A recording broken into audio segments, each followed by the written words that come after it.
All right, welcome to the Explainer. Today we are talking about something completely invisible, yet it powers absolutely everything in our modern lives. I mean, everything from the phone you're probably holding right now to the actual thoughts firing in your brain. Yep, we're diving into electricity. Think about it. It's the force that runs our entire world. But what is it, really? If someone asks you to explain it right now, what would you say? It's a tough one, right? It almost feels like magic. But the real story? Well, it's way, way cooler than magic. Now, you might think the answer is in a giant power plant or maybe a massive bolt of lightning. But nope.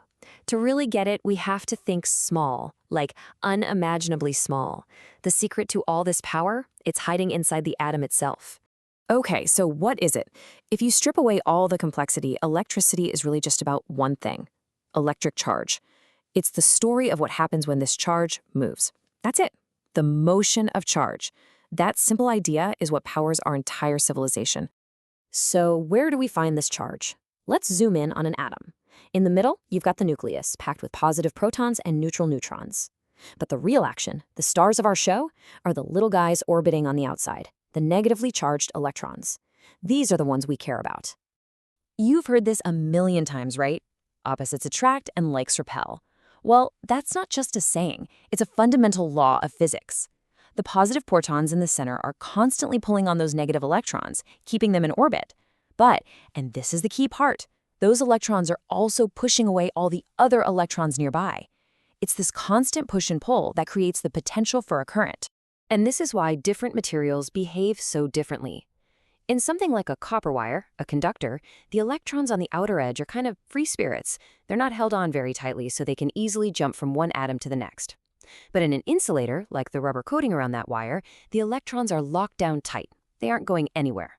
And you absolutely need both to control electricity, one to let it flow, and one to tell it where not to go. Okay, so that's the what. We've got electrons, conductors, insulators. But how in the world did we go from knowing this stuff to actually using it to light up a city? Well, that's a story of discovery, and it's a pretty epic one. You know, this story starts way back, around 600 BC, with the ancient Greeks noticing that rubbing amber created a little spark. Just a weird little party trick, right? Fast forward a couple thousand years to 1752, Ben Franklin flies a kite in a thunderstorm and proves that lightning is the same stuff. A huge deal. Then in 1800, Alessandro Volta gives us the very first battery, a reliable, steady source. But the real game changer? 1831. Michael Faraday figures out the link between magnetism and electricity, giving us the key to electric motors and generators. That discovery, it changed everything. And you gotta love the story about Faraday. Someone, supposedly a politician, asked him what good his new discovery was. What's the point of it? And Faraday's response was just perfect. He said, "One day, sir, you may tax it." He knew. He could see that this wasn't just a science experiment anymore. This was the future of industry, of society, of everything. So, by the late 1800s, the science was pretty much figured out. The next step was turning that science into a system that could power the world. And this is where things get really interesting, because it sparked a revolution and one of the biggest rivalries in the history of technology. Welcome to the War of the Currents. In one corner, you have the famous Thomas Edison, and he's all in on direct current, or DC. That's where the charge flows in just one direction. In the other corner, you have the visionary Nikola Tesla, backed by George Westinghouse, and they're pushing for alternating current, AC, where the charge zips back and forth. This wasn't just some friendly debate, folks. It got ugly. Edison even staged public demonstrations where he used AC to electrocute animals, all to try and convince people it was too deadly to use. So, who won the war? Well, we know the answer because it's what we use today, AC. And it won for one simple killer reason. It's way, way more efficient over long distances. See, you can use a transformer to crank up the voltage of AC really high, send it hundreds of miles with barely any power loss, and then step it back down to a safe level for your home. DC just couldn't do that. It was a knockout blow, and AC became the standard for the entire planet.